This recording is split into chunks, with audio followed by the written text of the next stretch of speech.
Que assim seja. Bom, relacionamento conjugal na visão espírita. Vocês sabiam que esse tema é um dos mais buscados no YouTube, lá no Google, né? Que é o nosso pai. Nosso pai antigamente era o Aurélio, né? Hoje é o Google, né? Você busca lá. E é um dos temas mais solicitado de informação sobre relacionamento. E aí, trazendo uma reflexão para cá, né? No Livro dos Espíritos a gente vai conseguir algumas identificações, né? Kardec indagando os espíritos, né? Que Kardec era um excelente questionador de informações. E lá na pergunta 695, 696, 697, 698, vai falar sobre casamento e celibato, né? Vai buscar e traduzir para nós várias informações sobre esse tema. E também na pergunta 585, 586, sobre relacionamento, sobre o papel. Será que é culpado só os espíritos? Qual que é o papel desses espíritos que estão conectados a nós na nossa encarnação? Porque a gente tem a mania, quando católico, de culpar o diabo, quando evangélico, de culpar o capeta, quando espírita, de culpar os obsessores. Qual que é o nosso maior obsessor? Senão nós mesmos, né? Nós somos os nossos maiores obsessores. Até porque, vamos fazer uma reflexão rápida aqui. Não precisam responder, é uma reflexão mental. O que é relacionamento? Como a gente tem isso na nossa visão? O que é um relacionamento? Se a gente tivesse oportunidade aqui de escolher, quando nós buscamos lá no Livro dos Médiuns, na segunda parte, né, que a gente lê, e a gente planeja reencarnações, a nossa própria reencarnações, nós planejamos ela ou pré-programamos, né? Aí talvez ela tenha alguma mudança de percurso, mas é adiantado ou atrasado, dependendo o momento que a gente necessita passar. Quando nós vamos planejar uma encarnação ou uma reencarnação, a gente elenca lá algumas coisas. E se eu tivesse essa chance aqui agora de escrever lá, elencar de 0 a 10, um relacionamento, como eu gostaria de que uma pessoa, para relacionar comigo, como é que eu descreveria? Uma pessoa amorosa, que sabe em mim entender meus sentimentos, que sabe me perdoar pelas minhas falhas, que me ature, que seja compreensiva, que seja carinhosa, que seja meiga, que seja honesta, que não seja ciumenta, que não me traia. Mais ou menos isso, né? Que a gente ia criar essa utopia. Porque quando a gente cria um relacionamento, da maneira que eu disse, a gente está pensando da maneira que eu busco. Mas se a gente esqueceu que a gente envolve pessoas. Será que se ele tivesse a oportunidade de descrever também, será que eu me encaixaria nas qualidades que ele busca? Será que eu sou o esposo ou a esposa perfeita para o meu parceiro ou a minha parceira? E esse relacionamento? Porque quando o relacionamento, a gente busca ou entender um relacionamento a dois, a gente tem que parar, respirar fundo e compreender. Por isso existem as fases do relacionamento. Namoro, noivado e o casamento. O casamento é uma lei de evolução, de progresso. O casamento não é uma imposição da lei divina. Ela é uma lei de progresso, uma lei de evoluir. Agora, nós colocamos alguns parâmetros bons ou não. Tem pessoas que optam por não casar. Não vou casar. Vou fazer o celibato. Se essa pessoa estiver fazendo a busca do não casamento pelo egoísmo de não ter que compartilhar o crescimento coletivo, aí não tem nenhum agrado a Deus. Aí não tem nenhum agrado e nenhum processo que vai auxiliar no seu crescimento.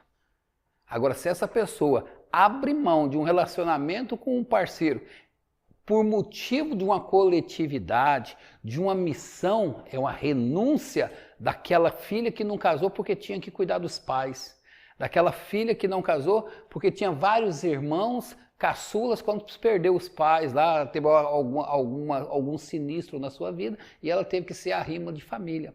Ou o mesmo caso do rapaz, do jovem lá que se absteve de um relacionamento em virtude de uma progressão maior coletiva.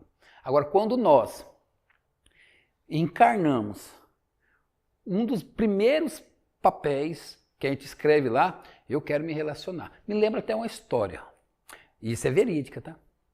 De um rapaz brasileiro que mudou para a Inglaterra há muitos anos. E ele era feio. Pensa num guri feio. Aí você multiplica. Aí você eleva ao quadrado.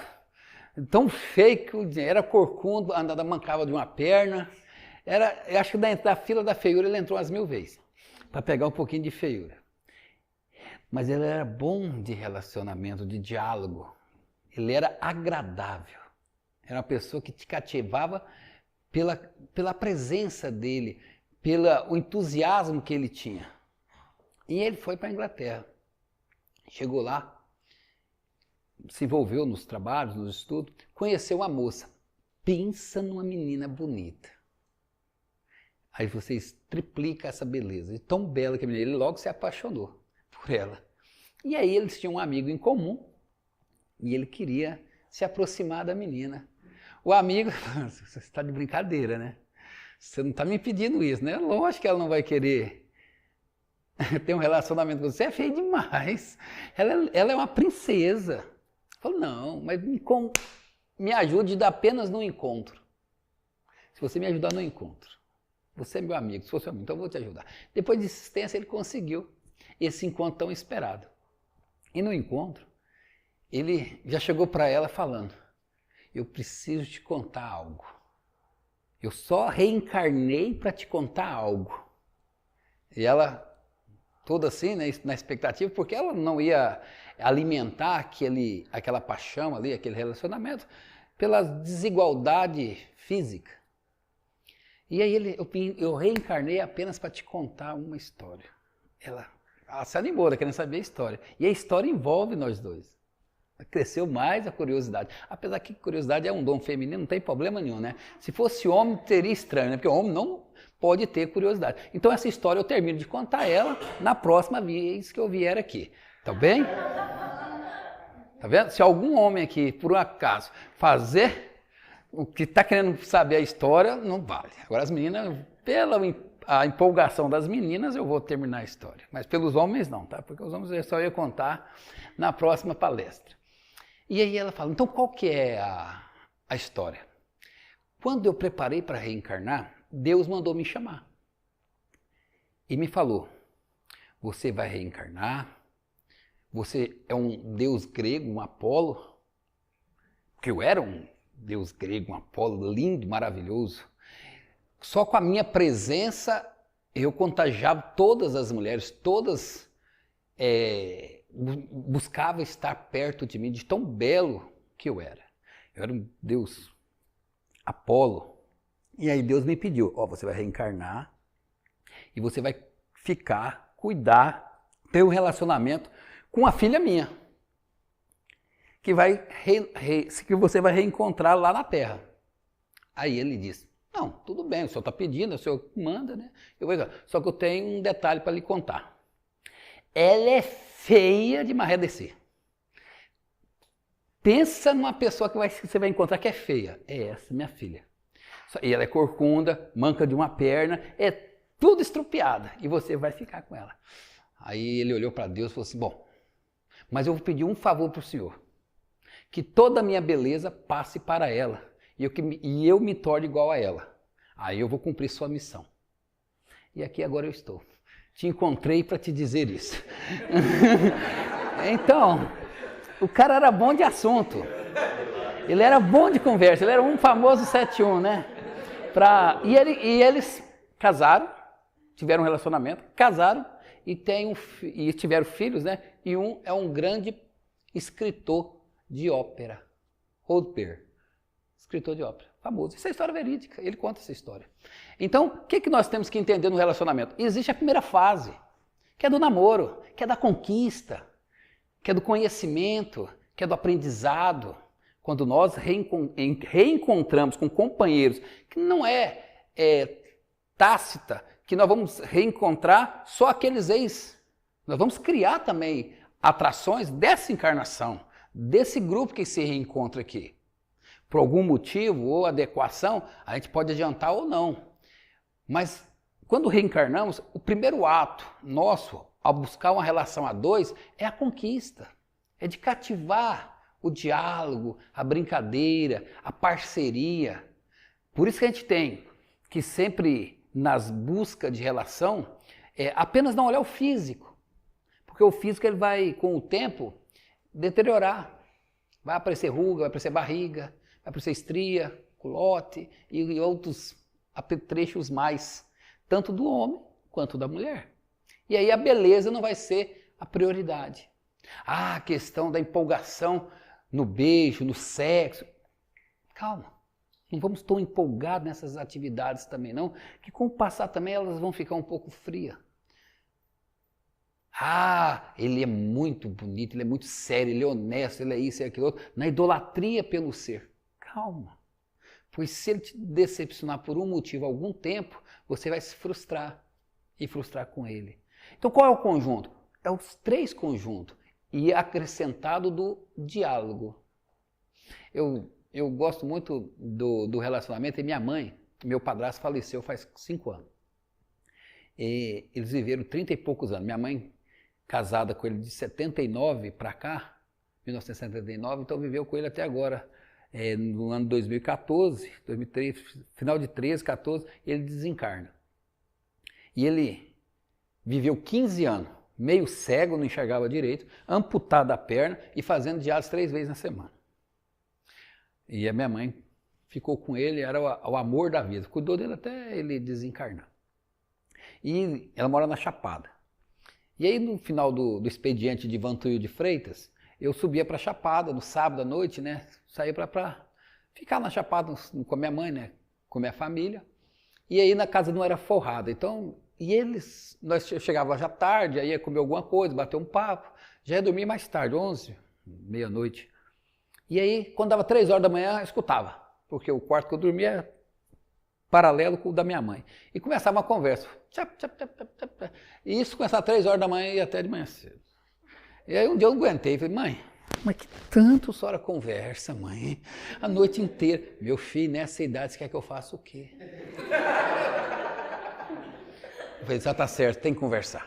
Então busque alguém que você goste de conversar, que você tenha ideias para trocar, para aprender e para dividir e para somar. Tanto que quando nós namoramos, aqui todos, provavelmente, menos esse jovem aí, o restante aqui todos devem estar, e aquela jovem é muito nova ainda, beijados na boca e apegados na mão de alguém. E a gente, vamos fazer uma retrospectiva aí das nossas vidas. Quando a gente namora, a gente tem tanto assunto. Vai embora agora. Não, vai você primeiro. Não, fala boa noite você primeiro. Não, fala você. Fica assim, desliga o telefone, fica meia hora só falando, desliga você, desliga eu, desliga você. Pô, assunto não vale nada. Mas assim, aquela brincada, aquela troca de uma sinergia de proximidade, de relacionamento, de estar conversando, de estar. Essa conversa sem futuro nenhum, sem agregação nenhuma, mas uma conversa que você vai alimentando ali de desejo, de prazer, de vontade de estarem juntos, conversando. Então, quando a gente namora, é uma fase muito boa. É uma fase de conhecimento das qualidades e dos defeitos. Tanto que eu namorei uma menina, eu não sou exemplo para ninguém, mas eu tenho algumas histórias. Eu namorei uma menina chamada Luciana, isso lá vou falar a minha idade, década de 80. Eu namorava uma menina, chamava Luciana. E a gente saía, né? Eu era quebrado, nossa senhora. Eu chegava e pedia um x-nada. Sabe o que é x-nada? É uma fatia de maionese com a fatia de ketchup no dedo. Limbia que eu comia, porque eu só tinha dinheiro para pagar um x salada para ela. Eu não tinha nem dinheiro para comprar para mim. E era miséria, uma pobreza violenta lá em Uberlândia, minha terra, né? E aí, eu comecei a namorar com essa menina, uma menina bonita, trabalhava na loja onde vendia fiado para mim, né? Eu conheci ela vendendo fiado, roupa para mim. Aí começamos a conversar, começamos a sair namorando. Aí eu queria conhecer a família dela, né? Ela se leva na sua casa, quer conhecer a família. Agora mora escondido, não funciona. Aí ela falou, não, vou marcar. Aí o dia que eu fui conhecer a mãe dela, com a família, e a mãe dela muito, assim, desbocada, falava muito, né? Era muito agitada. Ela falou, meu filho, quando você sai com a Lu, vocês não comem nada, não? Eu falei, por quê? Não, porque ela chega aqui comendo as panelas. Aí eu peguei e falei, é por isso que quando eu vou te dar lanche, você fala que não come, né? Que você come pouco, igual passarinho. Era uma mentira, que foi desvendado pela mãe dela, que era uma mentira. E o que aconteceu? Ela não quis mais me ver, porque ela ficou com vergonha, então eu perdi a namorada. Então aí foi outras histórias depois, mas assim, a gente tem que ser sincero no começo da criação de um relacionamento. Ah, mas é difícil ser sincero. Não. Exemplo, quando a gente vai encontrar com nossos parceiros, um relacionamento, a mulher fica escondida dentro do quarto, lá penteando, maquiando, passando, fazendo toda aquela, se embelezando mais ainda, que nem precisava, porque já são belas, né, de nascença, mas se embelezando cada vez mais para sair com o seu escolhido. Então, assim, morrendo de vergonha se uma roupa está diferente, não gosta de repetir roupa, não gosta disso. Isso é aquela formação. Então, vai criando uma carapaça, uma face, que talvez não seja a dela. Ou dele também, que mente que não bebe, mente que não joga sinuca, mente que não gosta de jogar bola, mente que odeia pescar, odeia tudo para ficar com ela. Aí a hora que adianta esse namoro ou esse casamento, aí ele quer jogar bola, ele quer pescar, ele quer sair com os amigos, ele quer... mas não vai, você não gostava e agora gosta. Então, e mesma coisa dela, a hora que ele vê aquilo, porque relacionamento igual o Romeu e Julieta é só naqueles livros, não existe na vida real. Novela de Rede Globo é só lá.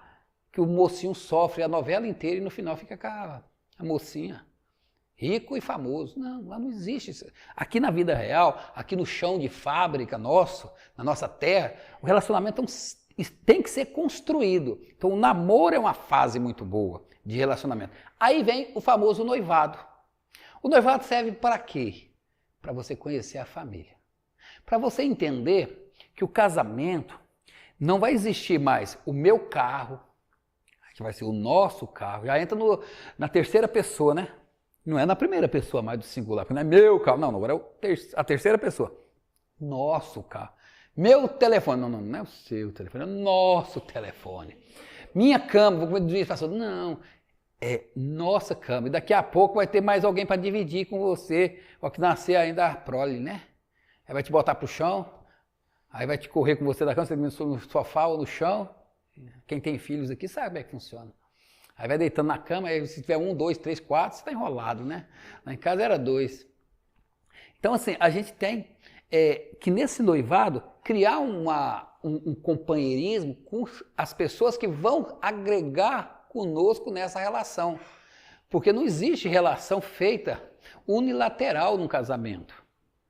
Porque entra sogra, sogro, cunhados, amigos da namorada, amigas do namorado e assim por diante. E vai agregando todos. E você tem que entender que ele tinha vida antes de te conhecer. E que ela também tinha vida antes de te conhecer. E ela também tem sonhos, ela tem fantasias, ela tem vontades. E ele também.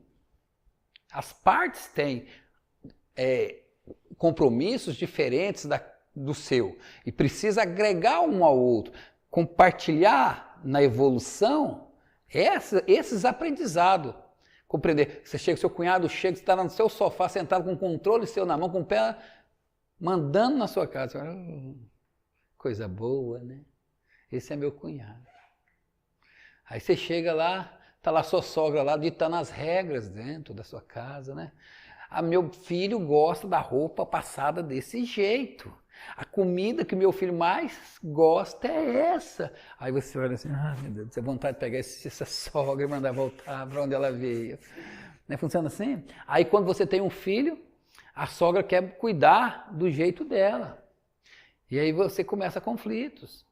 Aí vem o sogro querendo cuidar do seu neto, do seu filho, né, que é neto dele, da maneira dele. Você quer empurrar ele. O filho é meu, né? Aliás, o filho não é seu. O filho é de Deus. Está sob sua tutela. E quanto mais mãos estiverem na condução desse processo, melhor é. E a gente tem que entender esse relacionamento. Então, nós temos as fases. Aí chega no relacionamento. Esse relacionamento conjugal, que a gente busca um parceiro para a nossa vida. Um casamento. E o casamento, o que seria um casamento? Como a gente visualiza um casamento? Casamento estrelado, a gente compreende dentro da doutrina espírita que existem casamentos missionários, que são raros. São pessoas que vieram juntos para auxiliar multidões, agregar valores, desprender, ensinar as pessoas a se desprenderem de determinadas situações. São missionários, pessoas que se casam. E a gente tem aí um exemplo que já nasceu na Terra, que todos nós conhecemos, que é Maria e José. É um casamento de almas missionárias. A grande maioria esmagadora dos relacionamentos são de provas e expiações. Prova para um, expiações para outros. Ou os dois juntos. Expiação e prova. Agora, vamos identificar qual que é o nosso? O papel nosso é ficar buscando qual é o meu tipo de relacionamento, se é expiatório, se é provacional. Não, meu papel não é esse. O meu papel é aproveitar a oportunidade que eu estou tendo com os meus melhores professores, que são minha esposa, são meu esposo, são meus filhos, são meus agregados aí, que são os meus instrutores, que de alguma maneira trabalham em mim sentimentos. Ah, mas eu já separei porque eu não aguentava mais. Ótimo, beleza. Ninguém é obrigado, Deus não obriga a tal do pecado. É pecado, insalubridade do casamento. Deus não permite. Deus não proíbe nada. Deus te dá a oportunidade de escolha. Se não está bom, você vai sofrer até morrer. Ah, mas o Espiritismo fala que só por duas causas. Na realidade fala uma, a terceira é invenção nossa, né? Que é a tal do adultério. A terceira é da violência, né? A segunda é da violência.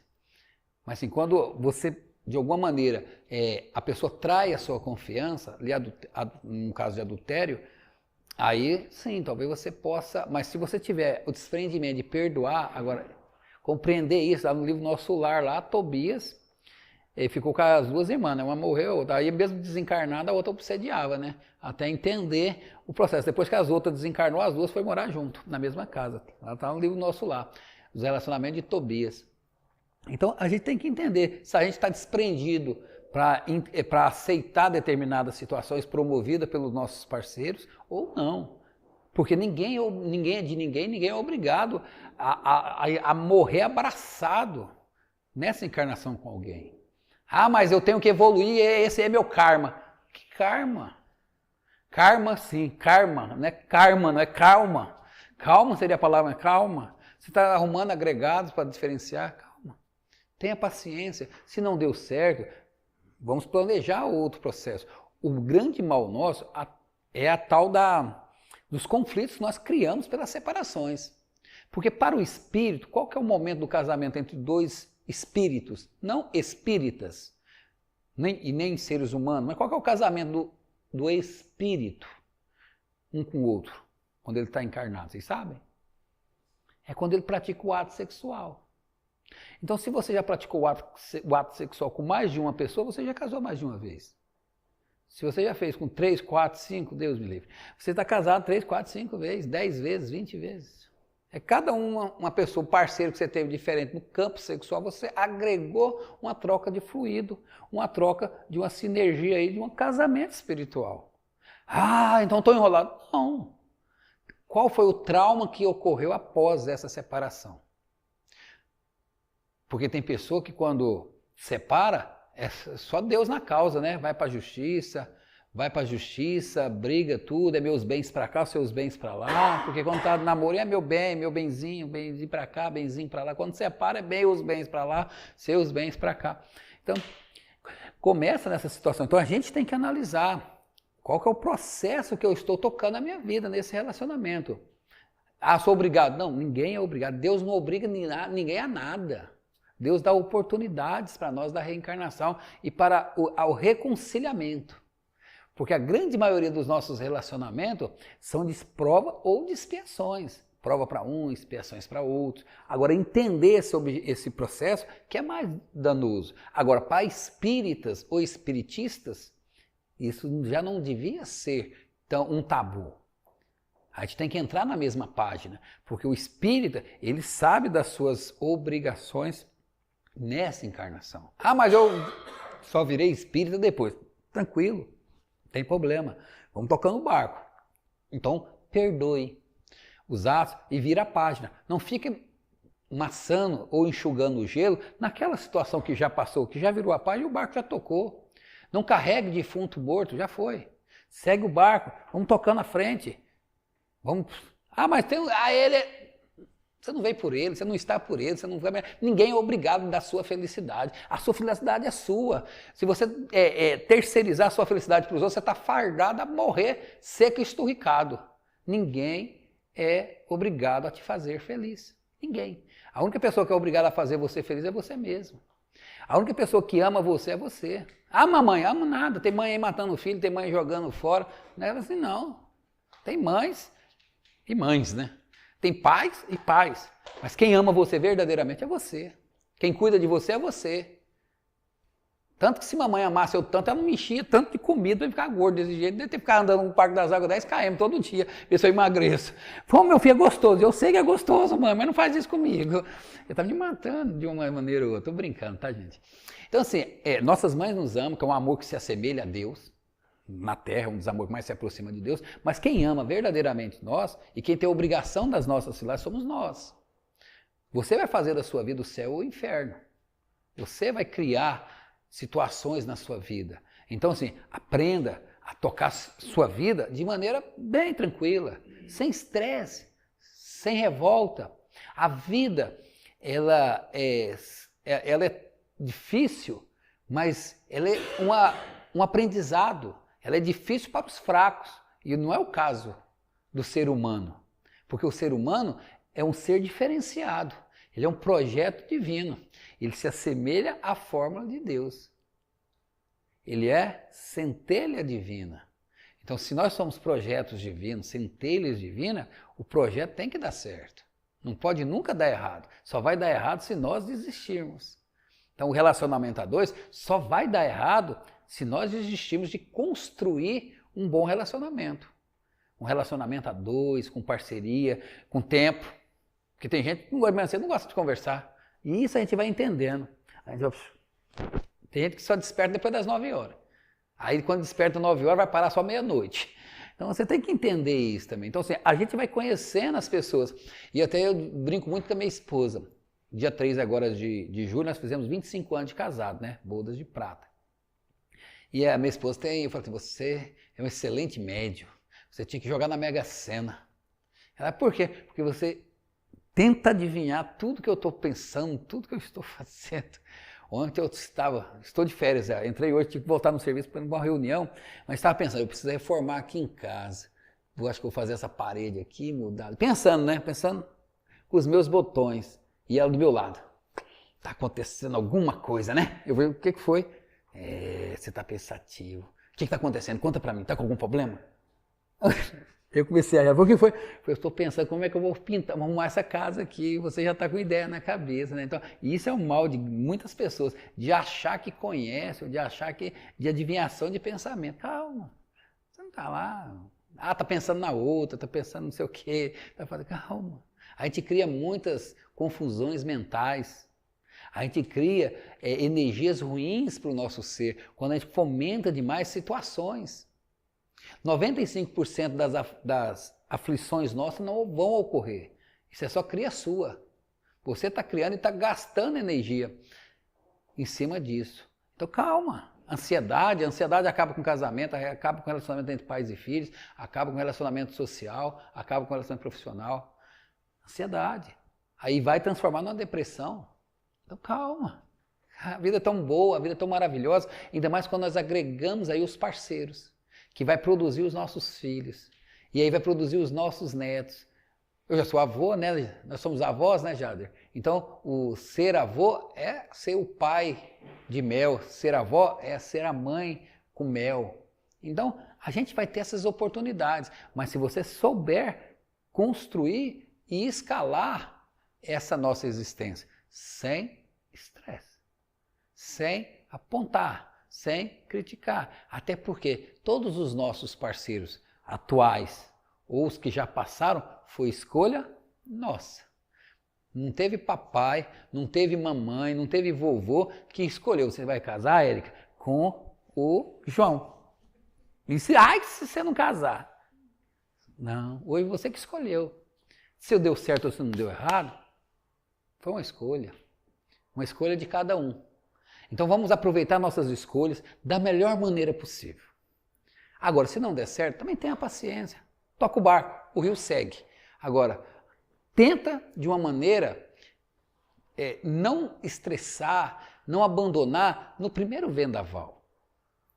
Quando tiver um relacionamento, tiver alguma coisa, para, respira fundo, não se torne escravo da sua língua, porque a gente começa a soltar o que não devemos, e depois você já falou, querer remendar, não vai adiantar. Ou vai virar aquele chuliá lá, né? Vai virar aquele calombinho lá no lençol de cetim. Então, segura a boca, não fala, respira fundo e espera a raiva secar. Quando a raiva secar, conversa de boa e toca a vida. E vamos tentar trabalhar esses relacionamentos, porque os relacionamentos são de progresso evolutivo de cada um. Estão me puxando a minha orelha lá de fora, eu vou ter que parar de falar, porque senão o relacionamento nosso aqui vai ficar mais fraco. Então, uma nova chance, uma nova oportunidade, a gente vai debater. Se vocês querem saber mais sobre esse tema e outros temas de espírito, venham estudar conosco. Na Escola de Estudos Espíritos. Lá tem aula sobre relacionamento conjugal. Então, e muito boa, e assim uma sequência de palestras também, que depois Rafael vai implantar mais algumas salas aqui, tem vários temas sobre relacionamento conjugal.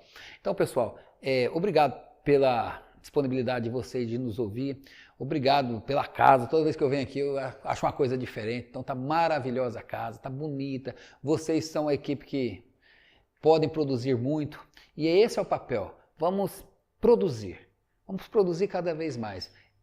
E um dos grandes papéis nossos, é produzir só na casa espírita, só no templo que eu frequento? Não. Como Madre Teresa de Calcutá. Ela disse uma frase muito bela para um jovem, para me encerrar. Ela disse uma frase muito bela para um jovem que queria transformar o mundo, que queria seguir ela para ajudar na transformação do mundo. Falou, irmã, o que eu tenho que fazer para transformar o mundo junto com a senhora? Eu quero ajudar a fazer as coisas diferentes. O que eu tenho que fazer? Ela abraça ele, dá um beijo na face dele e fala, volte para sua casa, ame os seus. Quando estiver amando os seus, aí você vem e me ajude. Então, primeiro compromisso nosso, família. Então nós temos que agregar, começar a agregar. E se tem dificuldade, chama para uma conversa franca, sincera, sem acusar, sem buscar culpados, mas de reagrupamento, de reconciliação. E aí sim, vamos fazer nossas atividades coletivas, que precisa bastante, tá bom, pessoal? Então vamos fazer nossa prece, para que nós possamos encerrar nosso tema, e na Escola de Estudos Espíritos, que começa aqui nessa casa, em todas as nossas casas do movimento, dia 11 de agosto, será a aula de inauguração. Vamos fechar os nossos olhos, serenar os nossos corações, e agradecer a Deus pela oportunidade, a oportunidade de estarmos aqui nesse ambiente que nos acolhe, e refletirmos, Senhor, nas asas do sono, ao retornar para os nossos lares, sobre os nossos relacionamentos. Como estamos conduzindo as nossas vidas através dos nossos relacionamentos. Não só com os nossos parceiros, mas com os nossos filhos, com os nossos pais, com os nossos amigos, com nossos companheiros que agregam a nós no dia a dia. Como estou conduzindo? Esperando mais deles do que de mim, ou ofertando o meu eu para que eu possa auxiliar na evolução coletiva. Graças te damos, que Deus nos proteja hoje e sempre. Que assim seja. Como é que é aqui agora? Érica, e agora? Ah, tá.